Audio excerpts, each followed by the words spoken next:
ঘূর্ণিঝড় আম্ফান শক্তি বৃদ্ধি করে পূর্বের অবস্থায় ফিরে গেছে। উপকূলে সুপার সাইক্লোন থেকে কিছুটা কম শক্তি নিয়ে আঘাত হানতে পারে। ঘূর্ণিঝড় ২০ থেকে ২১ তারিখ নাগাদ উপকূল অতিক্রম শুরু করতে পারে।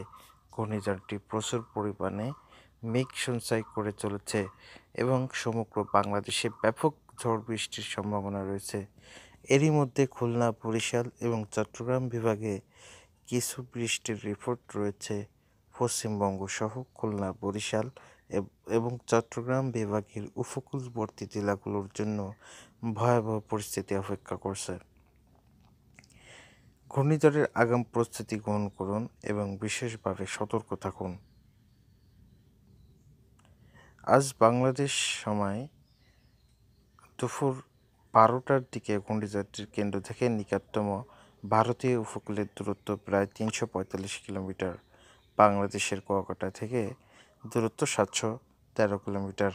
আজ দুপুর ১টা ৪০ মিনিটের স্যাটেলাইট চিত্রে লাল স্থানে অতি গভীর মেঘের স্তর দেখা যাচ্ছে। চিত্রে ঘূর্ণিঝড়ের অবস্থান দেখুন। আর অবশ্যই নিজ নিজ এলাকার চলতি আবহাওয়া পরিস্থিতি সম্পর্কে কমেন্টে উল্লেখ করুন। সেক্ষেত্রে কমেন্ট পড়ে সামগ্রিক বাস্তব আবহাওয়া পরিস্থিতি অনেকেই বুঝতে পারবেন এবং অনেকের সিদ্ধান্ত নেওয়া সহজ হবে।